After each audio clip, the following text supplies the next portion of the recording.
Okay, I'm just going to tell you very quickly, well, thanks for coming, first of all. My name is Jim, and my colleague Chris here, this is our project, basically. I work for the university. I work for something called the Centre for Enhancement of Learning and Teaching, the e-learning side, and Chris is basically sort of web developer, multimedia specialist, so he helps with all the web design and things like this, okay? So we've also got some digital ambassadors, this other sort of group in the back, lurking over there. They're all digital ambassadors, so they're helping with the project, put the word out, doing these sessions, and you'll be hearing more from them later on.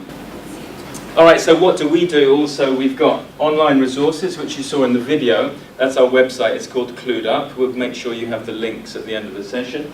We're doing workshops. This is the first of 3 initially. So this is looking at the digital tools you can use to help you study and learn more effectively, so manage your studies. We've got the second session, which is about digital identity and your digital profile, so how to be more professional. So when you come towards graduation, you have a really nice professional profile and people don't find things that maybe you don't want them to see online. Okay? And then the third session will be about sort of learning networks, what we call PLNs, so personal learning networks. So it's things like how to use social media to really become part of an academic community in your subject area, in your discipline, and that kind of thing, okay? So how to build up your own learning network as you go through your studies. Okay, so those are the 3 sessions. We've already met the digital ambassadors there. So what we're trying to do is to help you to manage information and knowledge better online. I'm not sure if you've heard of some of those apps and some of those services, but we'll be looking in more detail at them quite soon. Don't say any of them. So just have a look and see what you think. Maybe you recognize some, maybe you don't. These are not your social media icons. So what we're going to do, just to get you started, I'll give you a piece of paper. Let's have you in just 4, why not, okay? So 4 groups, or 2s or 3s. And on here you'll find 8 descriptions, okay? Each description doesn't have a name, but it matches one of these icons, okay? So can you, in your team, nice and quietly together, just try to match a description to an icon, and if you know the name, that's great, okay? So I'll give you 1 each, and we'll give you about 5 minutes to have a look, see how many you can work out, or how many you know together, okay? Yes, it's number 7. Any idea of the name? There's a clue in the M. Mendeley. It's called Mendeley. Mendeley. Yeah, and Marina will be explaining it later. Mendeley. It's a tool for saving journal articles, annotating them, having them, you know, as a nice place to store and organize them all together, and also accessing other people's if you want. So, hi everybody, my name is Marina, and I'm a doctoral student here at London Met. I'm not English, I come from Italy, and well, when I moved to London for my PhD, at the beginning it was really hard for me because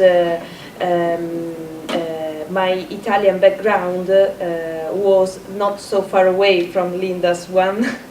So, well, the academic system in my country was totally different from this one. And, well, it's like a sort of Facebook, but of course it's much more professional and it's more academic. And you can find a lot of articles, books, and so on. And you can share it if you want, and you can read them, of course. And there are quite a lot of disciplines, such as, I don't know, sociology, anthropology, mathematics, statistics, and so on. But there are also many sub-disciplines. And I think that it is really important, because I think that when you will write your dissertation, well, I think that the topic is quite specific, so you need a specific discipline. And so I think that Mendeley can be useful also in this sense. It is number 6, yeah, so it's for sharing PowerPoint slides, yeah? A lot of people, not just academics, but business people, all that kind of thing, they all share presentations with the world because they want more people to see them, right? So this may not be the case with you, but it may be. Okay, so SlideShare is used for sharing your slides. You can upload a PowerPoint presentation and then you can make it public. Yeah, I did that in my second year of a master's I was doing part-time here. I uploaded a presentation to SlideShare. It took me sort of 3 or 4 weeks to get feedback from my tutor, but within a week I had 16,000 views on SlideShare of my presentation, and lots of nice comments from people all over the world. Couldn't believe it. That was good feedback for me. Yeah, and then my poor, my tutor couldn't do any better than that, really. So I chose to share it. You don't have to, but you can do. So when you become, if you get into your academic career and you want to get your research out there instead of just behind the walls of some academic institution, you can use things like SlideShare. You can use things like Twitter, Mendeley, all these things. Yeah. So it's becoming part of a community. All right, for our next tool, we're going to look at Evernote, and Beatrice is going to talk us through what you can do with Evernote.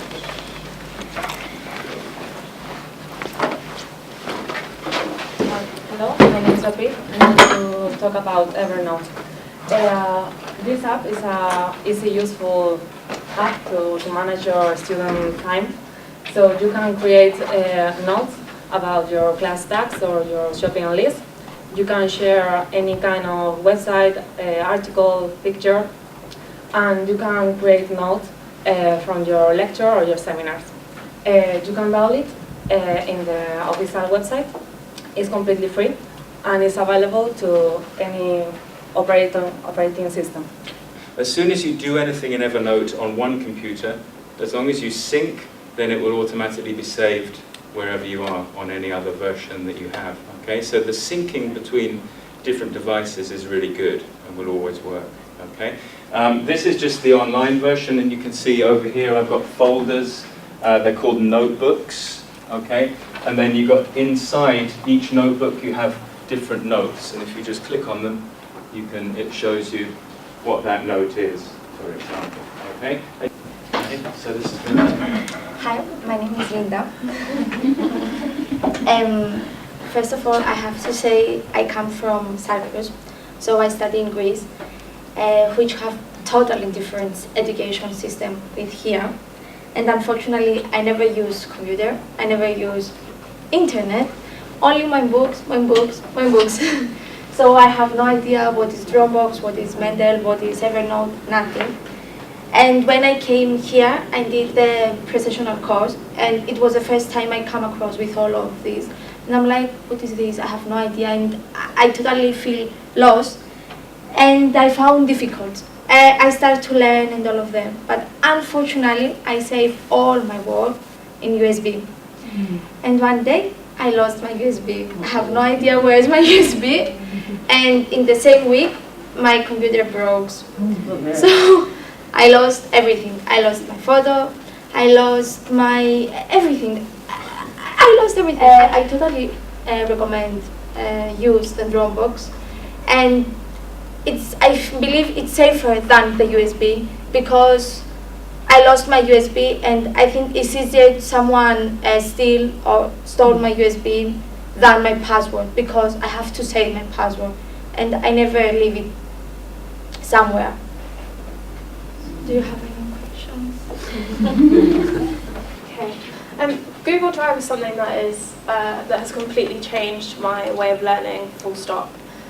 Before I learned about Google Drive, I really don't know what I was doing with my life, and obviously, like Linda said before, she lost her memory stick, and I've had my entire laptop crash before and everything get wiped. So I know that feeling of losing everything and not being able to get back. The good thing about Google Drive is that because you're a London Met student, you have unlimited data storage.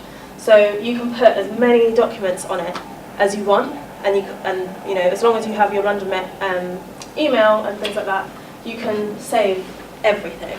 So you can never really lose it. My favourite thing personally, and one of the things that I use the most, is Google Docs. And although it's not the same as Word, it is really, if you're used to using Word, which probably most of you are, then you'll be able to use that quite easily because it is a really simple format and it looks very similar to Word. you wouldn't really notice that it's not actually. And so anyone can actually use it. Google Docs. Google Docs. Yeah. And the nice thing about it that I like so much is the fact that it saves constantly. So every time that you change something on the document, it will save it automatically. So as you type, you'll see it says saved at whatever time. Type, type, type, saved at this time. And it does it constantly as you write. So even if you erase something, it'll save it to the latest thing. So even if the whole thing crashes, that latest, the latest changes will still be there. You'll find that 90% or so, or most employers nowadays, will really treasure these digital literacies. They're very important, and lots of companies will say graduates are coming out without these kind of digital literacies that they need and that we need them to have. That's a very common complaint that you get from employers. I've just put this here, you probably can't see it either, I'm afraid, it's very small. But it's a report about future work skills, talking about the kind of skills that will be needed for 2020, and in fact really are already needed. And we have things like new media ecology, so new communication tools require new media literacies, and we've talked about media literacies already. Cognitive load management, it sounds very grand, sounds very complex, but actually that means just being able to manage knowledge and information, which again is something that you should be doing, you should be learning during your academic career. Okay? Globally connected world, a lot of this is obvious, but you need to know how to connect between different people and different interests and different communities. Okay, so basically that's what we're trying to do and why. Okay? The point here as well is that the academic context is changing very quickly as a result of all this technology. So a lot of lecturers and tutors find it very difficult. It's normal. We're all faced with some of the same problems that all this knowledge is coming at us. How do we deal with it? And it's the same for a lot of lecturers, you know. Lecturers aren't born knowing how to use technology. A lot of them struggle. So if these things come from you, it's also good. So you can try to pull, it's a sort of push and pull, yeah, and develop these things together. That's kind of what we're trying to do with this project as well.